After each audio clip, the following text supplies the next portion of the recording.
لا إله إلا الله لا إله إلا الله لا إله إلا الله محمد رسول الله بسم الله الحمد لله salatu wassalamu ala rasulillah wa ala alihi wa sahbihi wa mawalah amma ba'dah. Hadratal muhtaramin, para guru, para orang tua, para asatidzah, jamaah salat subuh rahimakumullah. Pada pagi hari ini kita tidak membaca Ratibul Wirdul Latif, kita langsung pembahasan khusus tentang istiqdad di hari yang istimewa, yaitu masuknya bulan Dzulhijjah. Insyaallah hari ini sudah masuk tanggal 28 bulan Dzulqa'dah, besok tanggal 29, dan insyaallah besok lusa memasuki 1 Dzulhijjah. Kita bahas khusus untuk pagi hari ini amaliyah-amaliyah yang perlu kita lakukan di dalam bulan Dzulhijjah. Bismillahirrahmanirrahim. Berdasarkan firman Allah Subhanahu wa taala di dalam Quran surat Al-Fajr ayat 1 dan 2, Allah berfirman, wal fajri walayalin asyar, demi waktu fajar dan demi malam yang 10 atau 10 malam. 10 malam dalam tafsirul Quran diterangkan adalah 10 malam pertama bulan Dzulhijjah. Insyaallah besok lusa masuk 10 pertama di bulan Dzulhijjah. Kemudian 10 malam pertama di bulan Muharram dan 10 malam terakhir di bulan Ramadan. 10 malam yang disebut dalam Al-Quran diistimewakan oleh Allah Subhanahu wa ta'ala. Ini adalah kemuliaan bagi kita, umat Nabi Muhammad sallallahu alaihi wasallam. Di situ ada satu keistimewaan yang harus kita ambil, fasilitas yang Allah berikan. Dengan adanya 10 malam ini hendaknya kita bisa mengisi dengan amaliyah-amaliyah yang lebih dibanding dari hari-hari yang lain. Langsung kepada satu amaliyahnya adalah memperbanyak amal soleh, zikir dan doa. Hadis yang dinyatakan oleh Rasulullah an Ibnu Abbas radhiyallahu anhuma, anna Nabiyya sallallahu alaihi wasallam qala, ma min ayyamil amu salih fiha ahabbu ilallah min hadhil ayyam, yakni ayyamul ashar. Qalu ya Rasulullah walal jihadu fi sabilillah. Qala walal jihadu fi sabilillah illa rajulun kharaja li nafsihi wa malihi summa lam yuhruj min dalika bi syai'. Dinyatakan adalah dari Ibnu Abbas bahwa Nabi sallallahu alaihi wasallam bersabda, tidak ada hari di mana amal soleh pada saat itu lebih dicintai oleh Allah daripada hari ini, yaitu yang dimaksudkan adalah 10 hari pertama dari bulan Dzulhijjah. Insyaallah masuk waktunya adalah besok lusa. Mereka bertanya, tidak juga jihad fisabilillah? Beliau menjawab, tidak juga jihad fisabilillah, kecuali orang yang keluar berjihad dengan jiwa dan hartanya kemudian tidak kembali dengan sesuatu apapun dari itu. Hadis riwayat Bukhari. Artinya apa? Di 10 malam itu sangat istimewa ketika kita punya amaliyah sekecil apapun, amaliyah-amaliyah yang bisa kita lakukan mendapat nilai kecintaan Allah yang sangat luar biasa.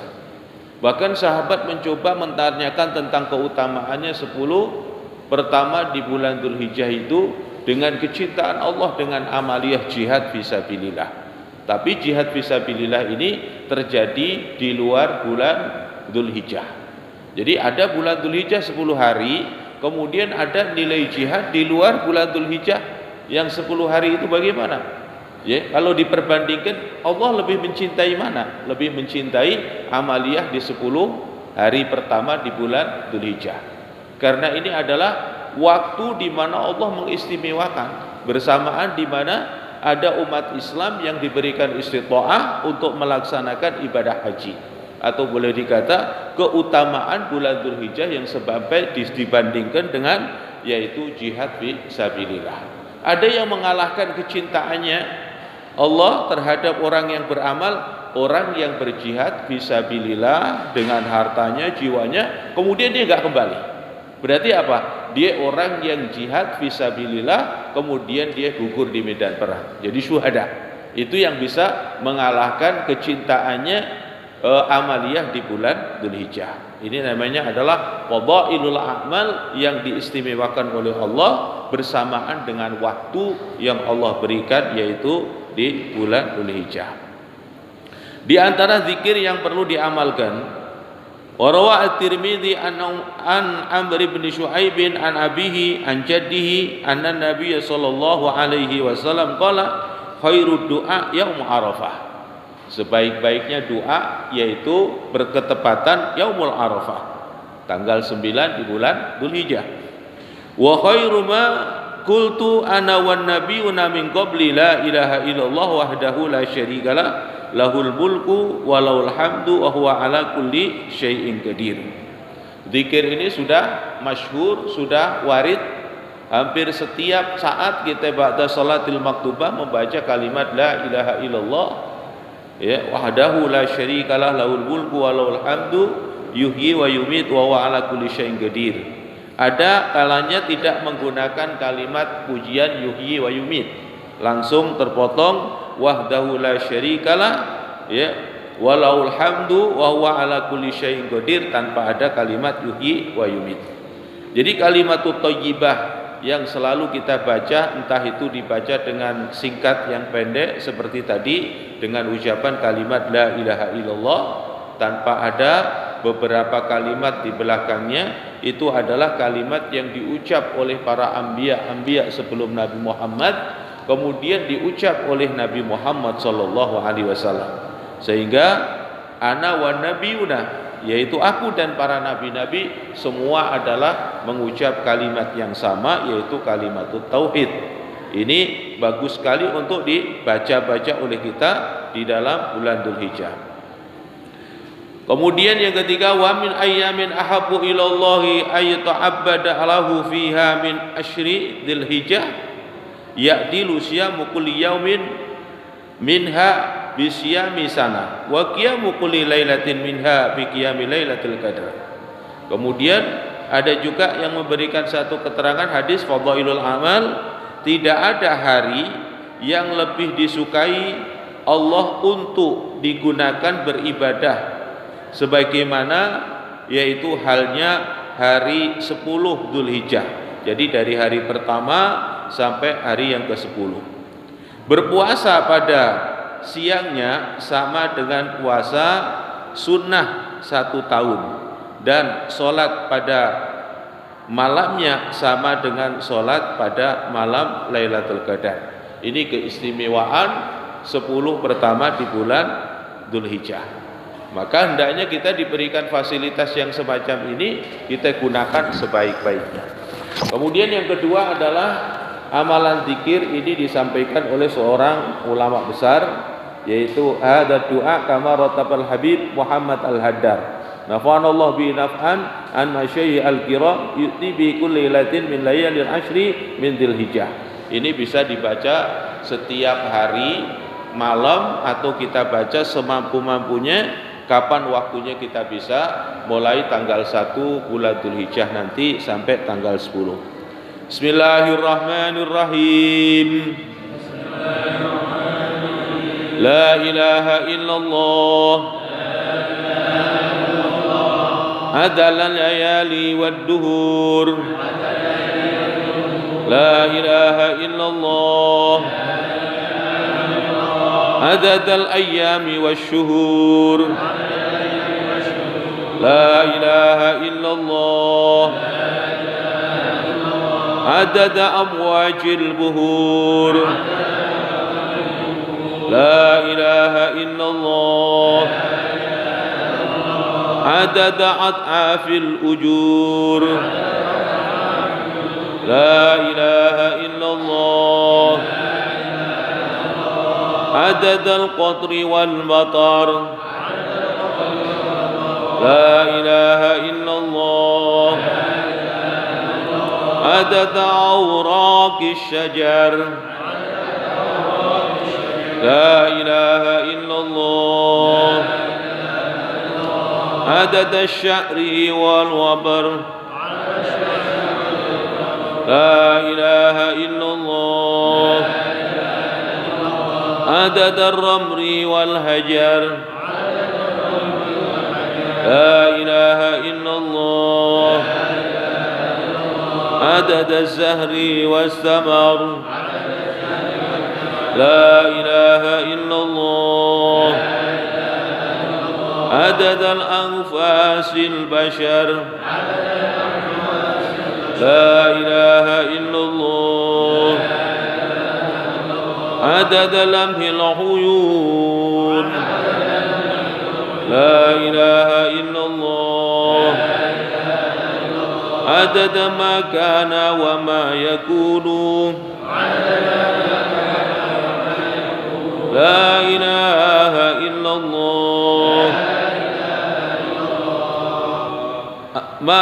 أما يشركون لا إله إلا الله خير مما يجمعون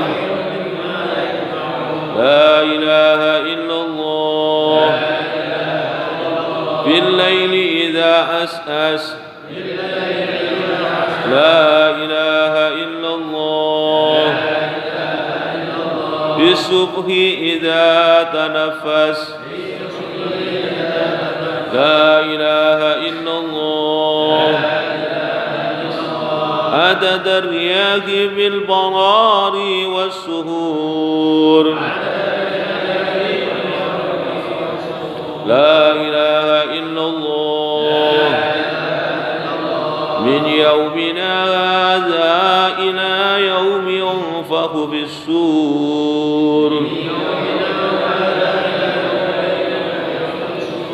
لا إله إلا الله عدد خلقه أجمعين لا إله إلا الله من يومنا هذا إلى يوم الدين. Kemudian amalan yang kedua adalah memperbanyak puasa. Rasul bersabda, asyamu junnatu minan nari ka junnati ahadukum minal qital. Puasa itu perisai dari api neraka seperti perisai kalian di waktu peperangan. Jadi di antara amaliyah puasa kita menahan lapar dahaga, kemudian menaklukkan kekuatan hawa nafsu sejak imsak sampai waktu maghrib, mempunyai hikmah yang sangat luar biasa. Di antara junnah, yaitu menjadi perisai. Allah akan memberikan perlindungan bisa babiah kita tahan lapar dan dahaga, besok di akhirat kita akan dijaga dari api neraka. Itu di antara hikmah puasa. Kemudian yang kedua, puasa ini membuat sehat. Kama qala Rasulullah sallallahu alaihi wasallam, sumu tasihu. Maka puasalah, maka kamu akan sehat. Maka hakikatnya untuk menjaga kesehatan bagi muslimin itu sudah disiapkan dengan puasa yang waktu itu telah dibahas. Ada puasa usbu'iyah, yaitu mingguan, yaumal itsnin wa yaumal khamis. Ada puasa syahriyah yang masyhur atau hadisnya yang warid yang kuat adalah yang dikenal dengan ayyamul bid. Tapi ada ulama memberikan satu penjabaran ayyamul aswad. Ya, ada ayyamul bid, ada ayyamul aswad. Di dalam kitab Fathul Mu'in ada menyatakan adalah ayyamul aswad. Ayyamul aswad ini adalah penutupan akhir bulan. Kalau ayyamul bid adalah di pertengahan bulan. Tanggal salah satu asyara, arba'ata asyara, kemudian khamsata asyara. Tanggal 13, 14, 15 disebut ayyamul bid. Kemudian kalau ayyamul aswad adalah di akhir. Di saat usia bulan itu 30 hari, berarti 28, 29 dan 30. Kalau kita ikutin ayyamul aswad untuk bulan ini berarti ada usianya ada dimajuin. Karena apa? Bulannya usianya 29. Berarti 27, 28, 29 akhir bulan. Kemudian ada puasa yang dikenal dengan tahunan, termasuk puasa Dzulhijjah ini puasa tahunan. Bismillahirrahmanirrahim. Kemudian Rasulullah pernah ditanya tentang puasa. Ya Rasulullah, ayyu siyamin afdalu ba'da Ramadan? Puasa apa? Artinya puasa sunnah apa yang paling bagus dilaksanakan setelah puasa Ramadan? Qala Rasulullah, syahrullah tad'unahul muharram. Yaitu, ya Rasulullah, puasa apa yang paling utama setelah puasa Ramadan? Rasul bersabda, puasa di bulan Allah yang disebut dengan bulan Muharram atau disebut dengan bulan mulia. Hadis riwayat Bukhari. Ya. Bulan Muharram atau bulan Syahrul Hurum, kalau kita baca dalam surat At-Taubah, ya, inna iddatash syuhur indallahi isna asyara syahran fi kitabillah yauma khalaqas samawati wal ard minha arba'atun hurum. Minha arba'atun hurum, 4 bulan itu apa? 4 bulan itu adalah yang disebut adalah Dzulqa'dah, Dzulhijjah, Muharram, kemudian Rajab. Nanti bulan Syawal ada hadis tersendiri, kemudian di bulan Sya'ban ada hadis tersendiri, bulan Ramadan langsung Allah terangkan melalui firman-Nya dalam Al-Qur'an. Jadi termasuk bulan Dzulhijjah ini dikenal dengan Syahrul Hurum, bulan yang mulia. Berarti puasa di bulan Dzulhijjah adalah puasa sangat mulia sekali. Karena sebaik-baiknya puasa setelah melaksanakan puasa Ramadan adalah menjalankan ibadah puasa sunnah di 1 bulan, yang bulan itu termasuk kategorinya Syahrul Hurum. Sehingga andaikan kita mampu puasa dari tanggal 1 sampai 7, niat bulan mulia yaitu Syahrul Hurum, kemudian nanti masuk kepada tanggal 8 ada khusus namanya dengan puasa Tarwiyah, kemudian tanggal 9 yaitu puasa Arafah. Wa Nabi Qatadah Al-Ansari radhiyallahu anhu anna Nabiy sallallahu alaihi wasallam qala siyamu yaumin Arafah antasifa 'ala Allah ayyukafira sana allati qablahu wa sana allati ba'dahu. Keutamaan puasa Arafah tanggal 9, dan ini disunnahkan bagi orang yang tidak melaksanakan ibadah haji. Jadi orang yang melaksanakan ibadah haji tidak disunahkan, tapi yang kita tidak melaksanakan ibadah haji disunahkan. Ya. Ini ada satu teman tahun ini akan melaksanakan ibadah haji. Dia berdomisili di sana. Itu pembiayaannya di sana sekarang sekitar 50 jutaan. Ya. Itu orang di dalam sana, di dalam Saudi. Untuk saat ini ya, menjalankan ibadah haji mahal ya. Mestinya kalau 50 juta itu dari Indonesia ke sana. Ini orang di dalam sekarang mahal ya, termasuk orang yang mukimin. Kita teman punya lagi mukimin melaksanakan ibadah begitu beratnya. Jadi ibadah di puasa di bulan Dzulhijjah tepatnya adalah di tanggal 9 adalah mendapatkan ampunan dari Allah, yaitu sanatin, as-sanah qablahu was-sanah ba'dahu. Jadi nanti kita puasa di tanggal 9 dihitung mundur ya, dihitung mundur 1 tahun dalam ampunan Allah, kemudian dihitung maju 1 tahun dalam ampunan Allah. Jadi kalau kita ini umat Nabi Muhammad ini benar-benar kita perhatian akan sunnah-sunnah dijalani dengan baik, maka umur kita ini kualitasnya akan mengalahkan umat Nabi Musa. Umat Nabi Musa yang dia 83 tahun dia puasa terus, tidak pernah berhenti. Kalau umat Nabi Muhammad dikasih amaliyah ringan, setiap tahun puasa 1 hari tanggal 9 Dzulhijjah. Maka kalau kita ini misalnya puasanya itu kita misalnya 40 tahun ya, 40 tahun 40 kali, berarti 40 kali kita puasa setahun 1 kali, berarti kita mendapat nilai ampunan 80 tahun. Kalau Allah memberikan umur kita, mulai kita ngamalin puasa itu usianya kira-kira 20 tahun, umurnya 60 tahun, ya, berarti 40 kali, ya. Tinggal mengalihkan itu. Kalau kita ini diberikan oleh Allah bonus umurnya 70 tahun, ya, berarti kita dikasih oleh Allah umurnya bisa sampai nilai 100 tahun, ya. Cukup dengan amaliyah puasa setiap tahun 1 kali di tanggal 9. Ini enak dibicarain Pak, ringan, tapi pengalamannya kan sulit, ya. Kadang-kadang apa ya, nggak kompak, artinya umat Islam nggak mengambil amaliyah sepaket gitu, ya. Kalau kita memang ahli sunnah bener ya dipaket betul. Kalau Rasulullah memerintahkan Senin ya kita jalanin Senin, Rasulullah memerintahkan Kamis jalanin, Arafah dijalanin. Itu bukti kecintaan kita kepada Nabi, diantaranya adalah menghidupkan sunnahnya. Man ahya sunnati faqad ahabbani wa man ahabbani kana ma'i fil jannah.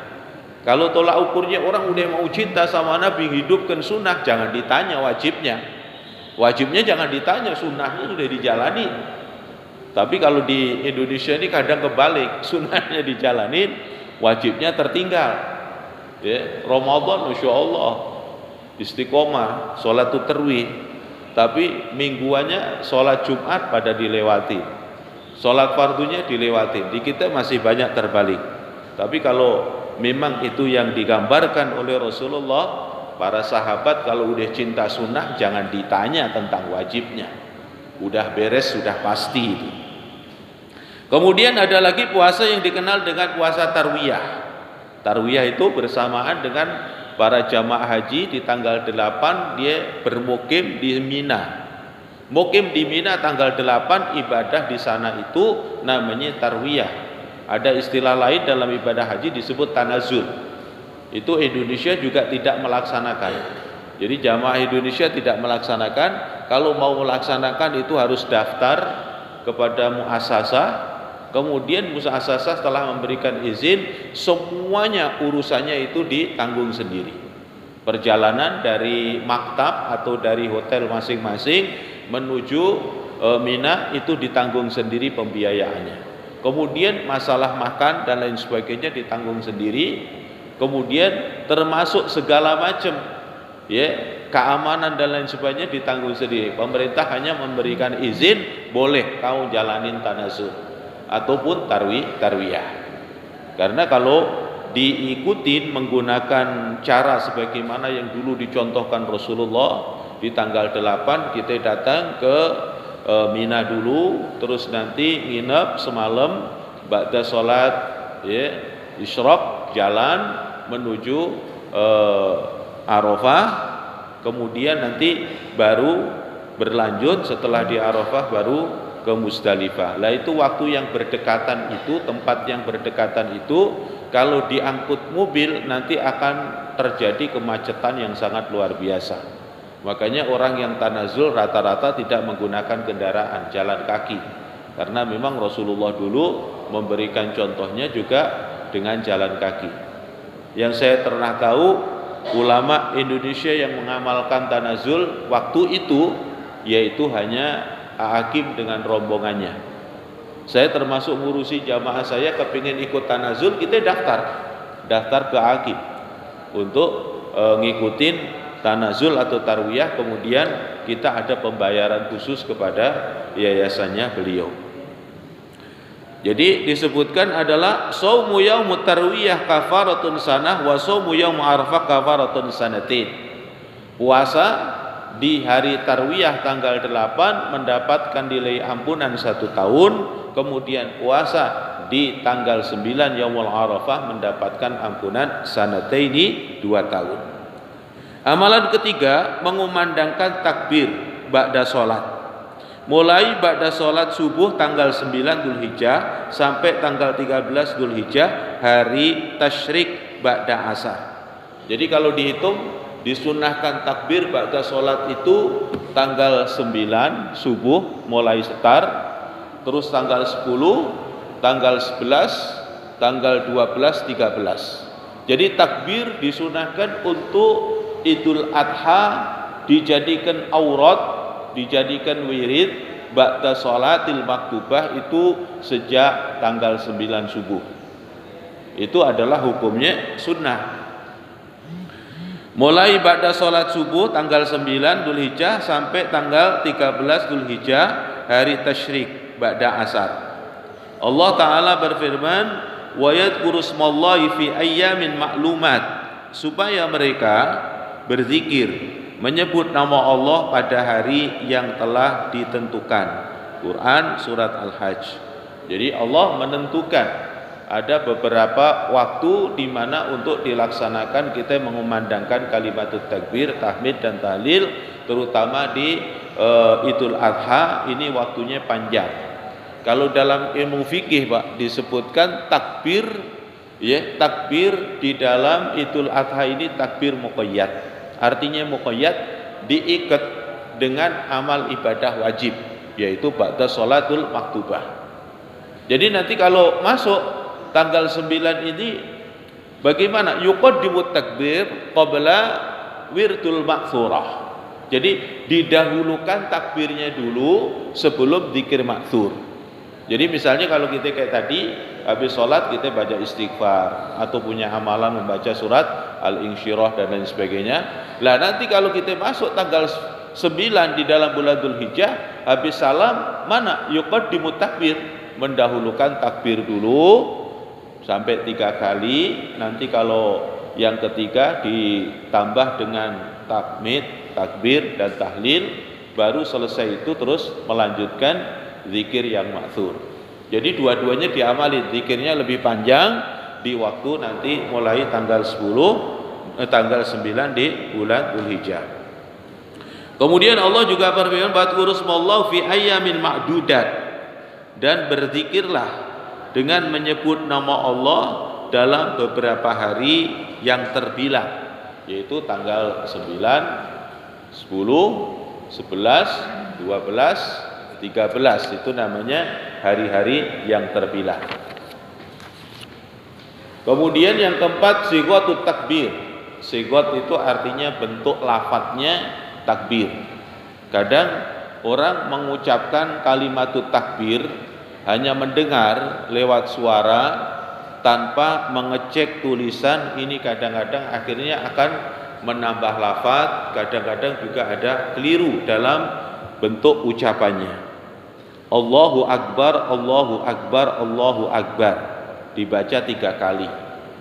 Tapi nanti Bapak juga bisa suatu saat ketemu orang mengumandangkan kalimatut takbir itu cuma 2, bukan 3, ya. Kalau iqamah kita juga memahami, iqamah juga ada yang mengucapkan kalimatnya furoda 1, takbirnya cuma 1, ada yang 2. Kalau ilmu fikih memang suka begitu, ya. Tapi itu ada dalilnya semua, nggak ada masalah. Seumpama kita temukan, berarti memang itu adalah dalam keluasan ilmu fikih pengamalannya berbeda. Ada yang orang iqamat Allahu Akbar, asyhadu an la ilaha illallah, asyhadu anna Muhammadar Rasulullah, hayyalas shalah, hayyalal falah, qad qamatis shalah, qad qamatis shalah, Allahu Akbar, la ilaha illallah. Itu hadisnya sama, Pak. Dasarnya sama. Kalau kita baca kitab Bulughul Maram nanti tentang bab iqamah, ya memang itu. Wal iqamah furoda illa qad qamatis shalah, kan gitu. Ya, iqamah itu satu-satu kecuali di dalam qad qamatis shalah yang 2. Lah, kok praktiknya beda, hadisnya sama. Ternyata pemahaman, Pak. Pemahamannya apa? Ijtihadnya ulama, ya, di kalangan madzhab Syafi'i. Kalau kita azan itu kan dihitung satunya itu adalah 2, ya kan? Kalau kita azan dihitung satunya 2. Allahu Akbar, Allahu Akbar, itu dihitung 1. Allahu Akbar, Allahu Akbar, itu baru dihitung 1. Berarti kalau dihitung 1, ya Allahu Akbar itu 1. Tapi ada ulama yang memberikan satu pemahaman ijtihadnya yang namanya furoda, ya Allahu Akbar, bukan Allahu Akbar, Allahu Akbar. Kalau Allahu Akbar berarti 2, ya. Padahal itu adalah dihitung 1 dari yang 2 tadi. Dalam adzan kan 2, kalau iqamah 1. Berarti satunya itu Allahu Akbar, Allahu Akbar. Kemudian kalau sebagian ulama menyatakan yang namanya furoda satu ya Allahu Akbar, sehingga menjadilah ikhtilaf dalam satu hadis yang sama tapi mafhumnya berbeda. Ya, itu seperti itu gambarannya. Jadi nggak ada masalah kan, kita tahu berarti ya khilafnya itu juga ya membawa rahmah bagi kita ya. Makanya apa? Saya ingat pesan guru-guru saya ketika kita mau ibadah haji, pesannya beliau, nanti kamu di sana akan melihat banyak kaifiyah amaliyah ibadah yang selama ini kamu belum lihat. Nanti kalau kamu melihat itu, apa yang kamu ucapkan? Takbir saja atau kamu tasbih saja ya. Takut nanti kamu menganggap itu salah, ternyata itu benar ya kan, karena keterbatasan wawasan keilmuan kita. Ada orang takbir cuma dua, Allahu Akbar, Allahu Akbar, jadi gak sampai tiga. Nanti suatu saat takutnya antum ketemu itu langsung antum tegur, salah, kurang satu, ternyata dia keluarin hadis yang lain, kita akhirnya terjebak ya. Ya sudah, kalau memang dia mengamalkan yang dua ya fadhal ya. Allahu Akbar, Allahu Akbar, Allahu Akbar. Di sini tidak ada wawu di tengah-tengahnya, nggak ada wawu athof, tidak ada Allahu Akbar, nggak ada. Jadi Allahu Akbar. Maka banyak diantaranya orang yang tidak pernah cek and recheck di dalam lafadznya, kadang memasukkan huruf wawu, jadinya bunyinya Allahu Akbar. Jadi bukan Allahu Akbar tapi Allahu Akbar ya. Jadi itu hanya melalui pendengaran, kemudian tidak peka, kemudian tidak cek and recheck kalimatnya. La ilaha illallah wallahu akbar. Nah yang kedua ini ada wallahu akbar. Allahu akbar walillahil hamd. Allahu akbar kabira, ini yang dimaksudkan tahlil, tahmid dan takbir. Walhamdulillahi katsira wa subhanallahi bukratan wa asila, la ilaha illallah wa la na'budu illa iyyah mukhlisina lahuddin walau karihal kafirun walau karihal musyrikun walau karihal munafikun. Ini tambahan yang biasa diungkapkan di dalam kalimatut takbir.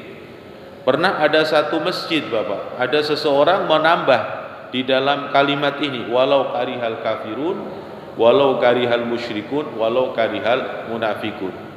Dia nggak ngerti tujuan tambahan itu apa. Kalau diingatkan, teruslah kau mengumandangkan takbir, tahmid dan tahlil, walaupun orang-orang kafir itu tidak suka untuk mendengarkan itu, orang-orang musyrik tidak suka kau mengumandangkan kalimat lafdzul jalalah, orang-orang munafik juga nggak suka. Dia tambah sendiri adalah walau karihal muslimun. Nah ini kan jadi nggak tepat. Ini nambah akhirnya jadi salah. Ya. Akhirnya apa? Mengumandangkan takbir, teruslah takbir walau orang Islam nggak suka. Loh, gimana mungkin umat Islam nggak suka? Ya nggak suka ya orang musyrik, orang-orang kafir dan orang-orang munafik. La ilaha illallah wahdah sadaqa wa'dah wa nasara 'abdah wa a'azza jundahu wa zamal ahzaba wahdah. La ilaha illallah wallahu akbar walillahil hamd. Jadi yang suka ada kekeliruan nambah wawu, kemudian ada juga kadang-kadang memanjangkan kalimat akbar. Akbar tulisannya pendek, nggak bisa dipanjangi. Akbar ya. Allahu akbar. Kalau pengen dipanjangi apa? Lafdzul jalalahnya bisa ya. Itu orang ngikutin lagu tapi nggak tahu bagaimana cara melantungkannya. Allahu akbar, Allahu akbar. Yang ketiga ini juga salah. Allahu akbar. Sebenarnya nggak ada masalah pakai lagu itu kalau dia tahu peletakannya. Allahu akbar, Allahu akbar. Yang ketiga Allahu akbar. Jadi tetap ya. Makanya kewajiban kita kalau misalnya ada saudara-saudara kita mengumandangkan takbir enggak sesuai dengan segotnya atau lafadznya, ya kita tegur dengan baik-baik. Apalagi kalau kita unjukkan tulisannya, insyaallah memudahkan untuk memberikan masukan. Yang kelima, salat sunnah Idul Adha. An Abdullah bin Buraidah an abihi qala kana Rasulullah sallallahu alaihi wasallam la yaqdu yaumal fitri hatta yaqula wa la yaqula yaumal adha yarji'a fa yaqula al-udhiyah. Kaifiyah dari Rasulullah, dari Abdullah bin Buraidah dari ayahnya, ia berkata Rasulullah sallallahu alaihi wasallam tidak keluar pagi pada hari Idul Fitri sehingga beliau makan. Jadi kalau beliau mau melaksanakan sholat Idul Fitri, sarapan terlebih dahulu. Itu sunnah. Artinya sarapan di sini nggak mesti makan nasi, enggak Pak. Pokoknya kita ada aktivitas apa, makan sepotong roti, minum, kemudian berangkat sholat Id Idul Fitri. Itu sunnah. Ya, atau kita sebutir kurma, kemudian kita berangkat. Yang penting kita jalani apa yang dicontohkan Nabi. Selama kita bisa menjalankan dengan baik, nggak repot, kita jalani dengan sebaik-baiknya. Itu amaliyah sunnah yang diajarkan oleh Nabi kita Muhammad SAW. Dan beliau tidak makan pada hari Idul Adha sehingga pulang dari sholatnya.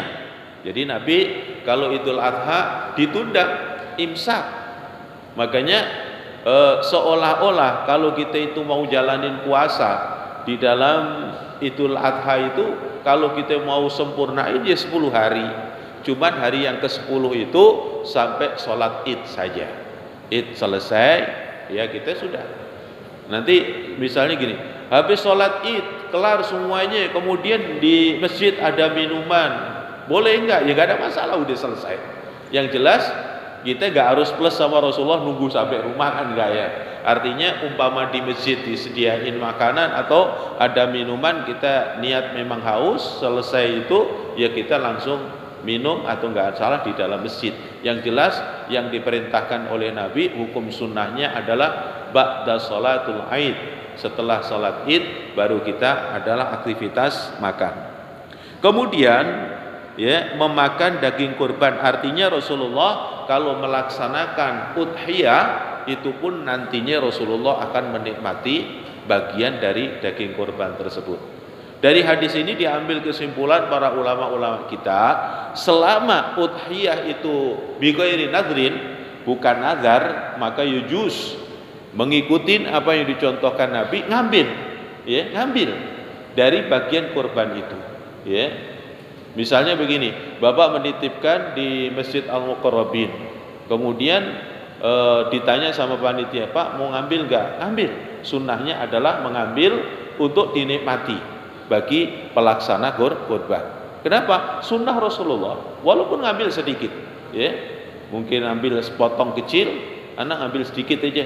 Yang penting untuk dapatin sunnah. Atau dari pihak panitia sudah memberikan satu aturan tersendiri bagi yang melaksanakan udhiyah, nitip di sini dikasihnya misalnya apa 1 kilo atau 1 bungkus, ya udah diterima dengan baik, dinikmati sedikit. Kalau Bapak sudah nggak membutuhkan, falyatasaddaq, sedekahkan lagi kepada orang lain.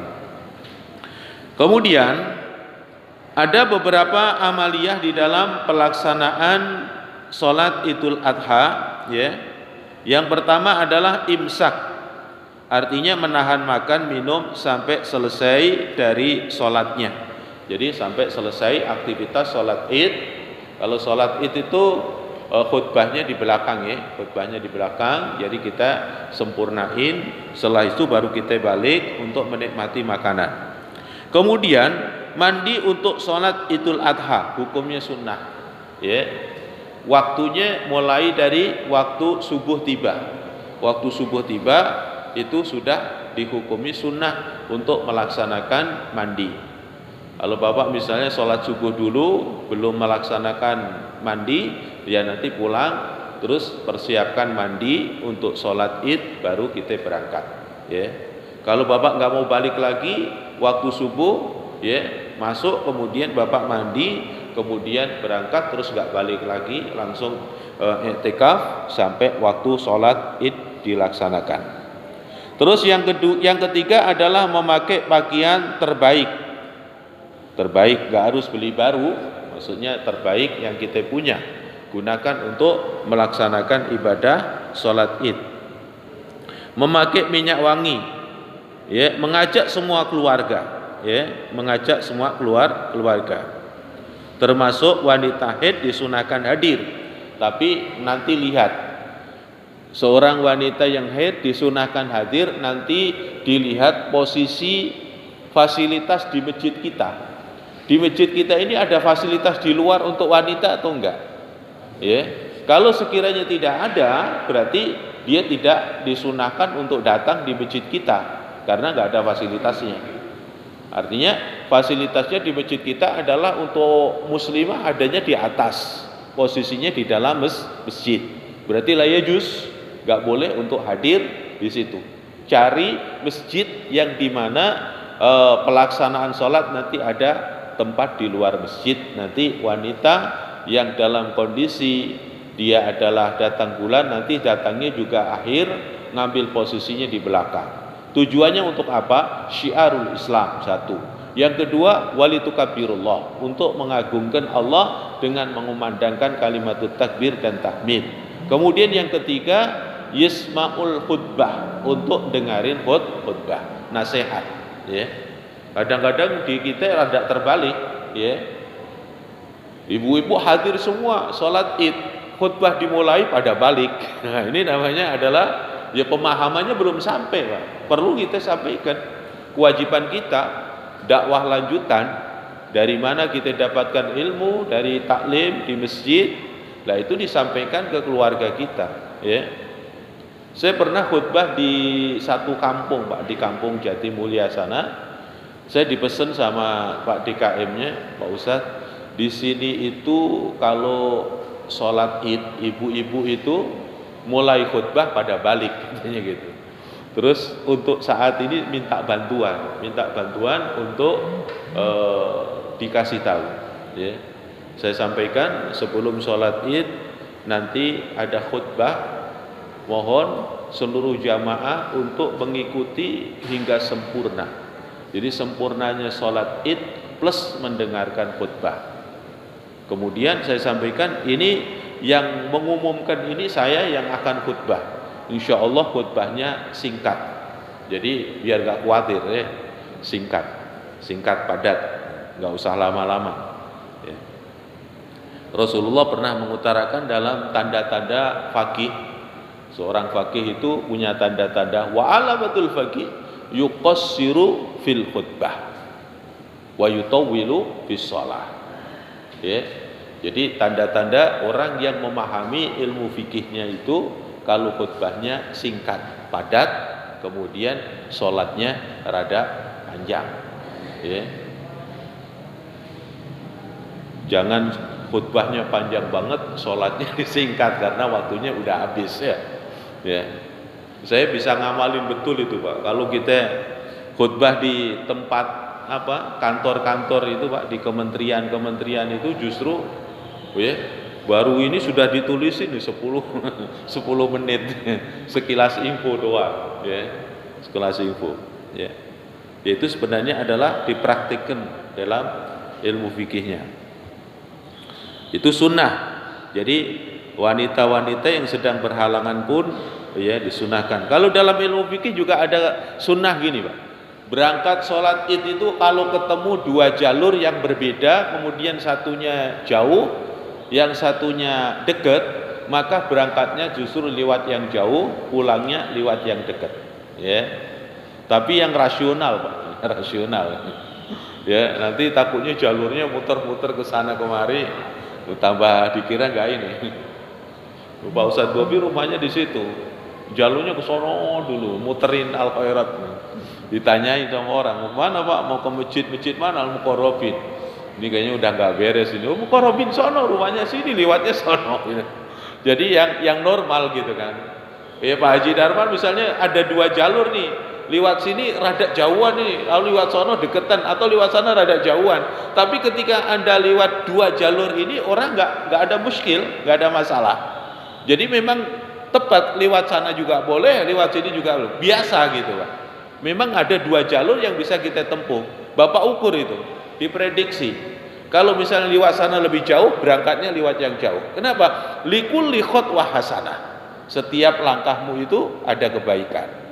Loh kenapa kalau pulangnya nggak diberikan nilai seperti itu? Pulangnya disuruh cepet nyampe rumah. Kenapa? Takut kalau pulangnya lewat jauh nanti kebawa ini dan itu, sebelum nyampe rumah udah rusak gitu. Amal ibadah kita sudah terganggu dengan segala macam. Kemudian yang terakhir, yang keenam, keutamaan kurban. Amalan yang sangat dicintai oleh Allah pada Idul Adha dan hari-hari tasyrik adalah menyembelih hewan kurban. Berdasarkan dalam firman Allah, ya surat Al-Kautsar, fasholli li rabbika wanhar. Secara makna tekstualnya, maka ini menjadi syurut afsahnya melaksanakan kurban harus setelah melaksanakan sholat. Allah berfirman, fasholli, sholat dulu, ya, sholat dulu, itu sholat Idul Adha, wanhar, baru menyembelih hewan kurban. Makanya banyak juga Rasulullah menerangkan tentang hadis ini, bahwa ketika kita melaksanakan menyembelihan kurban sebelum sholat Id, ya sih, wa hadza shadaqah wa laisal udhiyah. Mengistilahkan itu sedekah, bukan udhiyah. Udhiyah itu ba'da sholatul Id, ya. Ini ada satu muskilah, ada satu masalah. Ada seseorang diberi amanat untuk ngerawatin hewan kurban. Ternyata ini kambing sama kambing ini bertarung sampai yang satunya hampir mati. Nah, itu masih ada hayatul mustakirah. Belum mati, masih ada. Itu gimana? Panitia cepet-cepet untuk menyelamatkan ini disembelih sebelum sholat Id, ya. Terus gimana? Ya setelah disembelih, Bapak kasih tahu itu yang punya kambing. Ceritain apa adanya. Minta ridhonya. Kalau dia ridho, yes, gak ada masalah, gak punya tanggung jawab gitu. Tapi wah saya gak ridho, ganti gitu. Kalau dia gak ridho, kita ganti itu. Panitia harus beli kambing, ya, satu, ya, menggantikan punya dia. Nanti kambing yang kita sembelih itu bisa kita masak rame-rame. Kalau memang dia tidak ridho. Di Pondok Timur pernah terjadi beberapa tahun yang lalu, itu kambingnya dicuri, Pak. Kambingnya dicuri, bukan sedikit dicuri, 5, ya. Ditinggal sholat subuh sama penjaganya ikut jamaah, pun jamaahnya udah terakhir, boleh dikata udah masbuk gitu. Jadi cuman berapa menit ya kalau sholat subuh itu, sholat subuh sebentar, 5 menit itu sudah 5 kambing hilang. Pakai mobil box rupanya, masukin blek, tinggal pergi sudah. Dia keluar, 5 kambing hilang. Dia telepon ke kita, Pak Ustadz gimana ini nih, silakan Anda datangin pemilik kambingnya, kondisinya kayak gitu, ceritakan apa adanya. Terus kami minta ridhonya, minta ikhlasnya, ya. Alhamdulillah 5 pemiliknya mengikhlaskan semua. Ya nggak apa-apa, panitia beres ya. Kalau misalnya ada satu itu, wah saya nggak mau, saya nggak ridho, nggak ikhlas, ganti itu. Karena kita ini cuma diberikan amanat untuk menjaga sampai pelaksanaannya selesai. Makanya rada berat. Makanya kalau Bapak dikasih amanat ini jangan lama-lama untuk nerima amanatnya, ya. Kurang 5 hari kambing sudah dianteri di Al-Muqarrabin. Repot ini 5 hari nyariin rumput, menjaga, Masya Allah. Ya minta aja pas hari ini puasa Arafah, boleh deh lagi diantar tuh. Hari akhir, ya. Kita melaksanakan puasa Arafah itu pada datang itu kambing, sapi. Jadi kita nunggunya cuma semalam doang. Jadi besok sudah langsung dilaksanain. Jangan terlalu lama, terlalu jauh. Nanti juga tanggung jawab kita berat. Hadisnya, ma amila ibnu Adam yaumun nahar amalan ahabbu ilallah azza wa jalla min hiraqatid dam. Wa innahu la ya'ti yaumal qiyamah bi quruniha wa atlafiha wa ash'ariha. Wa inna dama la yanqa'u minallahi azza wa jalla bimakanin qabla ayaqa'alal ard. Tidak ada satupun amalan yang dikerjakan anak Adam pada hari Nahr, yaitu tanggal 10, ya, bulan Dzulhijjah, hari penyembelihan, yang lebih dicintai oleh Allah azza wa jalla daripada mengalirkan darah. Artinya ini adalah majaz, mengalirkan darah artinya menyembelih hewan kurban. Sungguh dia akan datang pada hari kiamat dengan tanduk-tanduknya, kuku, ya. Dan rambutnya sesungguhnya darahnya akan sampai kepada Allah Azza wa Jalla di suatu tempat sebelum ya jatuh ke tanah. Jadi ketika orang menyembelih itu kan darahnya akan mengucur ke tanah gitu. Itu sebelum jatuh ke tanah sudah nyampe dulu kepada Allah Subhanahu wa taala. Itu kecepatan nilai amaliyah di hadapan Allah Subhanahu wa taala seperti itu. Wa an Zaid bin Arqam qala au qalu ya Rasulullah ma hadhil adha qala sunnatu abiku Ibrahim qalu wa ma lana minha qala bi kulli sya'ratin hasanah qalu ya Rasulullah fasuf qala bi kulli sya'ra min as-suf hasanah rawahul Ahmad wa Ibnu Majah wal Baihaqi wal Hakim wa Muzairah. Dari Zaid bin Arqam berkata, aku ataupun mereka bertanya, ya Rasulullah, mengapa ya berkurban? Kenapa disunahkan berkurban? Maksudnya Rasulullah SAW bersabda, mengikuti sunnah nenek moyang kalian, yaitu Nabi Yuna Ibrahim alaihissalam. Mereka bertanya lagi, apa keutamaan bagi kami? Rasulullah SAW menjawab, setiap helai ya rambutnya hewan yang disembelih itu ada kebaikan. Padahal mereka bertanya lagi, ya Rasulullah, bagaimana dengan bulunya? Rasulullah SAW menjawab, setiap helai rambut dari bulunya juga ada kebaikan pahala. Jadi nilainya bukan hanya dagingnya saja, semua yang ada di dalam dirinya hewan itu ada nilai kebaikan di dalam pandangan Allah Subhanahu wa taala. Naharna ma'a Rasulillah sallallahu alaihi wasallam amul Hudaybiyah al-badanah an sab'ah wal baqarah an sab'ah. Kami berkorban bersama dengan Rasulullah sallallahu alaihi wasallam pada tahun Hudaybiyah dengan unta untuk 7 orang, dengan sapi juga untuk 7 orang. Maka Bapak, ulama-ulama kita terdahulu yang ada di Indonesia ini berpegang kepada hadis ini. Maka enggak banyak dipublikasikan tentang hadis yang menyatakan Rasulullah menyembelih satu kambing untuk sekeluarga. Ya. Untuk sekeluarga enggak dipublikasikan. Lah enggak dipublikasikannya apakah ulama-ulama kita itu menganggap hadis itu enggak? Karena apa? Lebih cenderung kepada pengamalan yang ada di dalam hadis ini, yang satu sapi untuk 7 orang, satu unta untuk 7 orang. Kemudian an Anas qala dhahan Nabi sallallahu alaihi wasallam bikabsyaini, dengan 2 ya domba amlahaini akranain ya wa dhababu yatihi wasama wa kabbara wa dha'a rijalahu ala sifahihima. Dari Anas bin Malik radhiyallahu anhu berkata, Nabi sallallahu alaihi wasallam ya berkurban dengan 2 ekor domba ya berwarna putih kehitam-hitaman dan bertanduk. Beliau menyembelih keduanya dengan tangan beliau sendiri.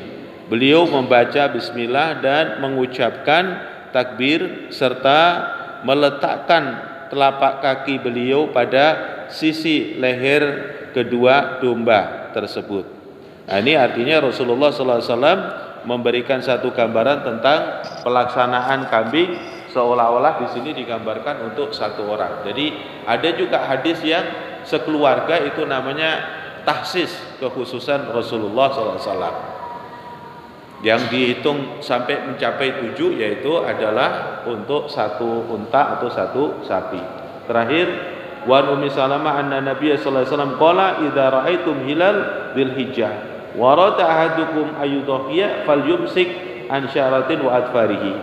Jika kalian melihat hilal bulan Dzulhijjah, kemudian sementara seseorang dari kalian hendak ya berkorban, hendaknya dia tidak memotong rambut dan kukunya. Ini juga imsaknya itu hukum sunnah, bukan hukum wajib. Ini sekelumit tentang keutamaan-keutamaan bulan Dzulhijjah. Semoga bisa dijadikan satu pemahaman untuk kita dan untuk meningkatkan kualitas amaliyah kita di bulan Dzulhijjah. Mungkin ini yang kita sampaikan. insyaallah kita bisa bersambung pada pertemuan-pertemuan yang lain.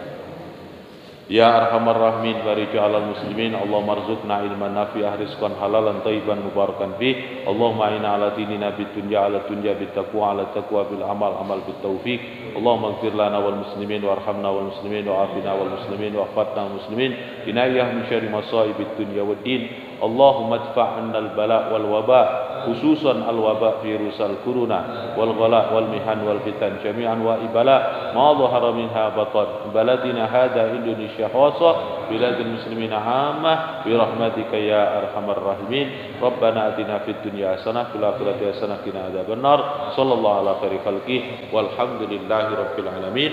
Assalamualaikum warahmatullahi wabarakatuh.